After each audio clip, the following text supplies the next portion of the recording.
Welcome to True Crime in 60. In today's story, The Hidden Door. For years, the Moonlight Motor Inn carried an unspoken reputation. 5 miles outside a forgotten town, it was the kind of place where the carpets never fully dried, and the front desk clerk stopped asking for ID after sundown.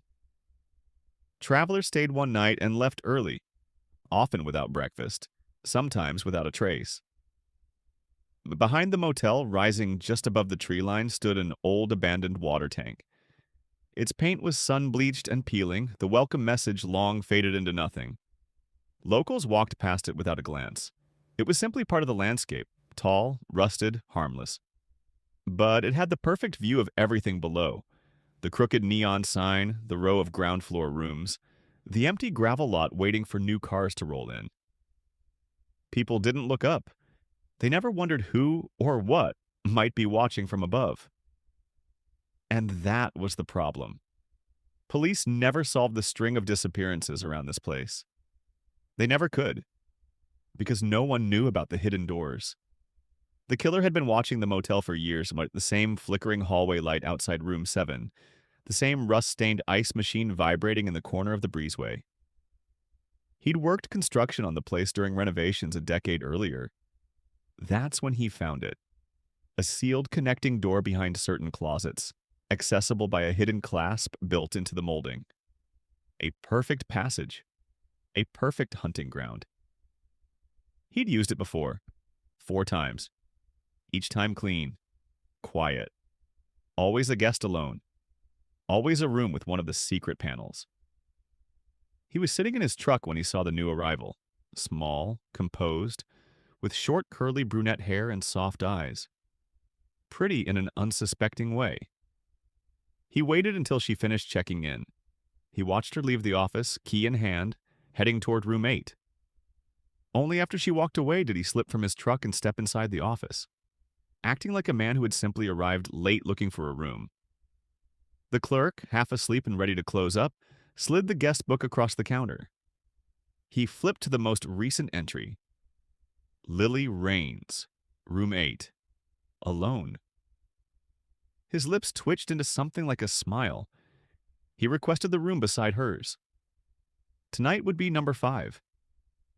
The killer moved like a shadow. Inside his room, he slipped into the closet and felt along the cracked panel. There. The notch. The hidden clasp clicked open, and the door eased inward without a sound. He waited, listening through the wall. No footsteps, no water running, no TV, just the quiet, steady rhythm of a room that had gone still. Perfect. She'd settled in. The faint scent of lilies and detergent drifted from the darkness. He stepped into her room. Lily lay on her side, back to him, breathing slow. The dim lamp cast a soft gold line across her face. Everything was exactly how he wanted it. He pulled out his knife, but then her eyes opened, and she smiled. The moment froze. Him looming over her, her eyes unblinking, that calm expression turning sharp. He moved first, throwing a punch, expecting fear. She didn't flinch. She laughed. The blow connected, but her grin only widened.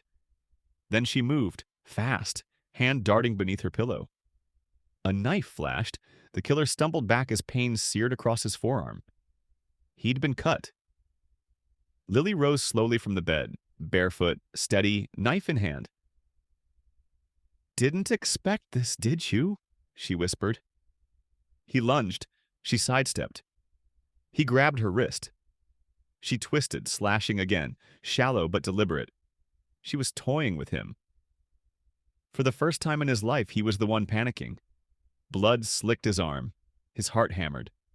The air felt too tight. He shoved her with everything he had. She hit the nightstand, stumbled, then went down hard, her head striking wood with a sickening crack. She went still. He hesitated only a second, then bolted for the closet. The hidden door slammed shut behind him. By the time the motel fell silent again, Lily lay unconscious on the floor, blood on her lip and a faint, unsettling smile still curling at the corner of her mouth. Guests from 2 rooms over called the clerk. Something like a fight, they said. But the nearest patrol was 40 minutes away, and by the time officers arrived, Lily was sitting calmly on the bed, the room put back together. The lamp stood upright, the nightstand was straight, the blankets were smoothed. To them it looked untouched. No blood, no mess, no intruder. When they asked if she'd heard anything strange, she tilted her head and smiled. "Just the old pipes," she said softly.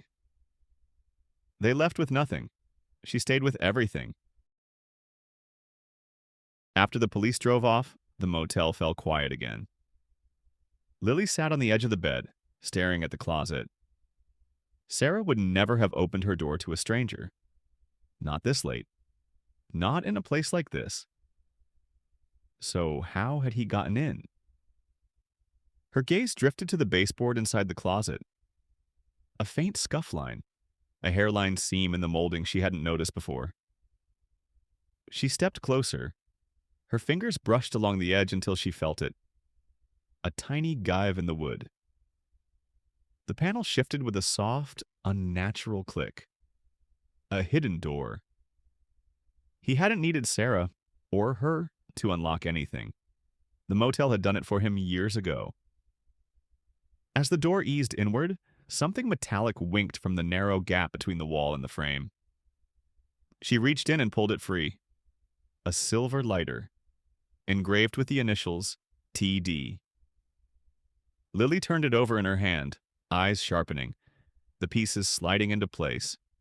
Sarah's last night here, the hidden passage, the man who thought he was untouchable. The police might never find him, but she would. To be continued. He escaped once. She won't let it happen again. Subscribe to follow Lily's hunt. This has been True Crime in 60, where every second tells a story.